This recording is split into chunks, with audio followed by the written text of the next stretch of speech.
Kajari Polisi TNI nyatakan hoaks rekaman pejabat batubara menangkan Prabowo. Sejumlah pimpinan negara hadiri puncak pernikahan Pangeran Brunei Matin. Usai kerusuhan di Papua Nugini, TNI perketat perbatasan RI.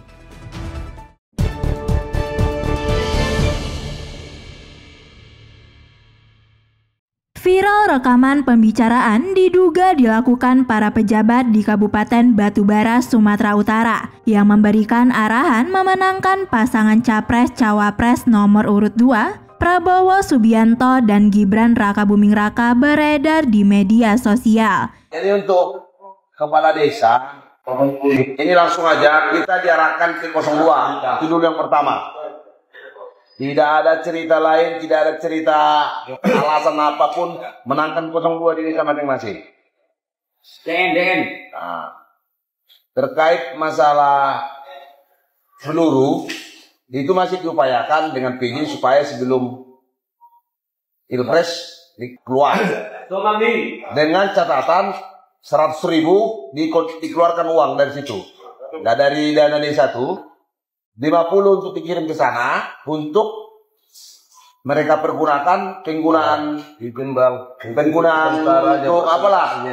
Pihak yang dituding dalam rekaman itu seperti TNI, Kapolres Batubara, Mabes Polri hingga Kejaksaan Agung ramai-ramai menegaskan rekaman tersebut tidaklah benar. Kepala Kejaksaan Negeri atau Kejari Batubara Amru Siregar menegaskan rekaman suara tersebut merupakan fitnah. Amru yang namanya juga terseret dalam video viral itu merasa nama baiknya tercoreng. Dia menyebut video tersebut fitnah dan hoaks. Ia memperingatkan agar penyebar video tersebut segera menyampaikan permohonan maaf secara terbuka. Sementara itu, Kapolres Batubara Sumatera Utara AKBP Taufik Hidayat Tayeb menyatakan rekaman itu merupakan hoaks. Taufik menghimbau masyarakat tidak mudah terhasut hoaks atau berita yang tidak bisa dipertanggungjawabkan kebenarannya. Kemudian terkait dengan yang viral hari ini, saya pastikan saya dan Dim itu bukan suara kami, ya. Kemudian yang kedua, saya pastikan TNI, Polri itu netral di pemilu 2024. Jadi saya pesan buat masyarakat, mari kita jangan sampai termakan isu hoaks, ya. Karopenmas Divisi Humas Polri Brigjen Trunoyudo Wisno Andiko menegaskan Polda Sumatera Utara telah melakukan penelusuran terkait rekaman audio tersebut dan hal itu dipastikan tidak benar atau hoaks. Trunoyudo juga menegaskan Polri tetap netral dalam gelaran pemilu 2024.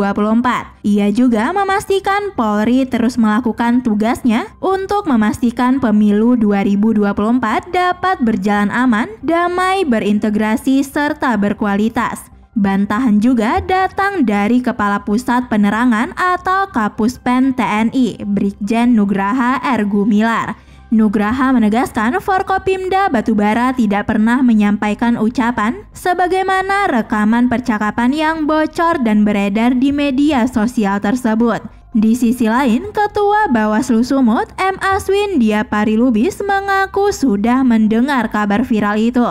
Dia mengaku sudah memerintahkan jajaran Bawaslu Batubara untuk melakukan penelusuran awal. Aswin menambahkan, saat ini masih menunggu hasil laporan dari Bawaslu Batubara. Hasil penelusuran dari Bawaslu ia mengatakan akan dikaji kembali. Pernikahan Pangeran Abdul Matin dari Brunei Darussalam dan tunangannya Anissa Rosnah memasuki puncak perayaan pada Minggu 14 Januari 2024. Upacara Royal Wedding itu dihadiri para pemimpin negara serta tamu berdarah biru mulai dari Asia hingga Timur Tengah. Presiden RI Joko Widodo atau Jokowi merupakan salah satu di antara pemimpin negara yang datang di hari terakhir pernikahan Abdul Matin dan Anissa. Perdana Menteri Malaysia Anwar Ibrahim, Presiden Filipina Ferdinand Bongbong Marcos, serta Perdana Menteri Singapura Lee Hsien Loong juga menjadi beberapa pemimpin negara yang mengkonfirmasi datang pada hari Minggu kemarin. keluarga kerajaan dari Yordania, Arab Saudi, Uni Emirat Arab, dan Bhutan turut masuk dalam daftar 5.000 tamu yang akan hadir. Pensiunan bankir Haji Suhaimin Abbas yang merupakan elit Brunei yang menerima undangan ke pernikahan tersebut mengatakan ini merupakan hari ke-10 gelaran perayaan pernikahan Pangeran Abdul Matin dan Anissa. Dalam siaran langsung, Matin tampak mengenakan seragam upacara, sementara Anissa mengenakan gaun putih yang panjang. Pangeran Matin selama ini dikenal sebagai laki-laki yang didambakan di Asia. Penampilannya yang bak idola banyak disukai publik hingga ia mendapatkan banyak pengikut di Instagram.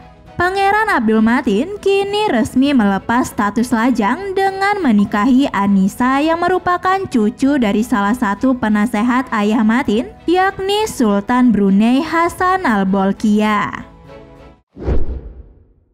Pangkong Ngapuilhan III, Letjen TNI Richard TH Tampu Bolon meminta jajarannya untuk memperketat pengamanan di wilayah perbatasan Indonesia Papua Nugini guna mengantisipasi dampak kerusuhan yang terjadi di negara tetangga tersebut. Hal tersebut telah diinstruksikan oleh Richard ke jajarannya, khususnya kepada Satgas Pamtas Yonif 122 TS yang berada di Kampung Skow, Distrik Muara Tami, Kota Jayapura, Papua pada Sabtu 13 Januari 2024. Richard menyebut kerusuhan di Papua Nugini tersebut berpotensi akan berpengaruh terhadap situasi pertahanan dan keamanan di perbatasan Indonesia Papua Nugini.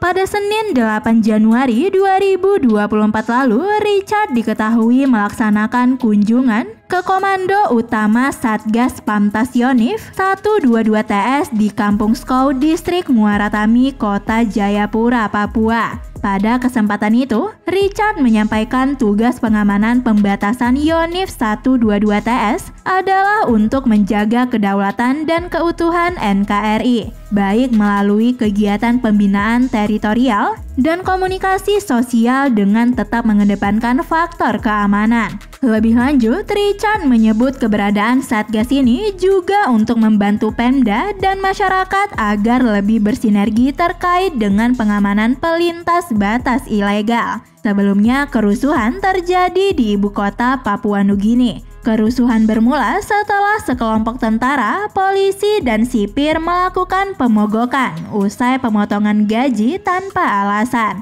Warga yang tak puas dengan pemerintah ikut dalam aksi tersebut. Kerusuhan lalu menyebar hingga ke kota Lae. Sejumlah orang menyerbu toko-toko melalui jendela kaca yang dipecah dan menjarahnya. Video juga memperlihatkan banyak kepulasan asap hitam usai gedung-gedung dan mobil terbakar. Polisi sampai-sampai meluncurkan tembakan untuk membubarkan kelompok penjara. Buntut kerusuhan ini, pemerintah Papua Nugini menetapkan status darurat selama 14 hari. Mereka juga mengerahkan tentara di jalan-jalan untuk berjaga. Bisa News.id, Nindya Farisa mewartakan.